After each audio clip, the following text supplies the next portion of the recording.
Ces protocoles d'entente signés entre le gouvernement canadien et le gouvernement haïtien témoignent de l'importance de la relation entre les deux pays, s'est félicité Ricard Pierre, le ministre de la Planification et de la Coopération externe.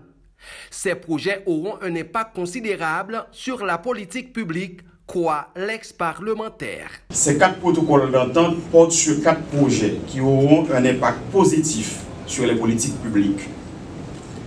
La signature de ces protocoles d'entente témoigne de l'importance de la relation entre Haïti et le Canada qui s'est renforcée depuis 1954, notamment à travers la mise en œuvre de projets et la présence d'une importante communauté haïtienne composée de professionnels et d'étudiants au Canada. L'exercice de ce matin est d'une importance capitale puisqu'il s'agit d'une initiative inscrite dans le partenariat et les relations stratégiques qui lient la République d'Haïti au Canada, dont l'engagement de longue date envers Haïti le positionne en tant qu'un des principaux donateurs bilatéraux en termes d'engagement et de décaissement. La ministre à la condition féminine et aux droits des femmes se réjouit de la mise sur pied de ces projets relatifs à la santé, aux droits sexuels et reproductifs et à l'intégration des femmes dans la police nationale d'Haïti.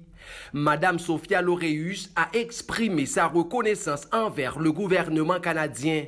C'est cette solidarité internationale dont Haïti a besoin pour surmonter ses nombreuses difficultés, a fait remarquer la ministre. Nous adressons nos reconnaissances envers le peuple canadien pour la solidarité dont il a toujours fait preuve envers nous autres Haïtiens. Des difficultés de toutes sortes que nous connaissons rendent indispensable la solidarité internationale. Et ces 4 projets vont contribuer à atténuer ces difficultés dans les secteurs concernés de manière spécifique, mais aussi générale, car ils ont tous une portée transversale. Ces projets porteront une contribution significative à la mission du ministère à la condition féminine et aux droits des femmes, qui de concevoir, d'élaborer, d'appliquer et de faire appliquer les politiques publiques en matière d'égalité femmes-hommes. La coopération entre le Canada et Haïti ne date pas d'hier.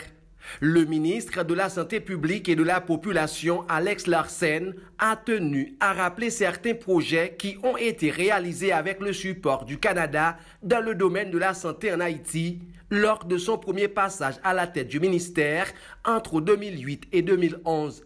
La signature de ces protocoles d'accord est la manifestation de la richesse et de la diversité dans la coopération entre Haïti et le Canada, s'est vanté Alex Larsen. Durant mon premier passage comme titulaire du ministère de la Santé publique et de la Population, de 2008 à 2011, à travers cette coopération en santé, plusieurs projets importants et d'envergure nationale ont été mis en œuvre.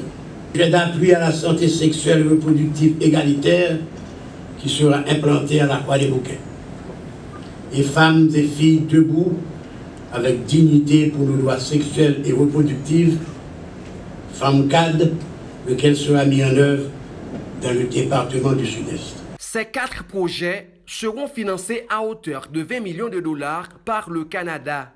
Ils entrent dans le cadre des promesses faites à Haïti lors de la conférence interministérielle sur Haïti le 23 janvier 2022, confirme l'ambassadeur du Canada en Haïti, Sébastien Carrière. Le 23 janvier 2022, lors d'une importante conférence ministérielle sur Haïti dont le Canada avait été l'hôte, le ministre du Développement international du Canada avait annoncé une contribution financière canadienne de 50,4 millions de dollars canadiens en soutien à 9 nouvelles initiatives en Haïti. 3 de ces projets, d'un montant de plus de 17,4 millions de dollars canadiens, concernent le secteur de la santé. Il s'agit des projets suivants. Premièrement, le projet Améliorer la participation citoyenne et en santé et droits sexuels et reproductifs, mis en œuvre par la Fondation Jules et Paul-Émile Léger et Connexion Justice sociale.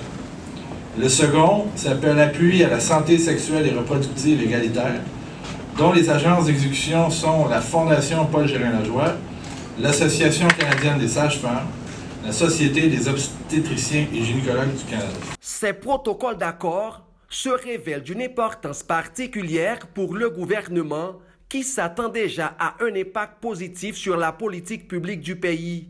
Il faut souligner que sur les 20 millions de dollars attendus, 17 millions seront alloués à des projets du ministère de la Santé publique et de la Population. André Louis et Stevenson Innocent, depuis Port-au-Prince, pour Zoom Haïti News.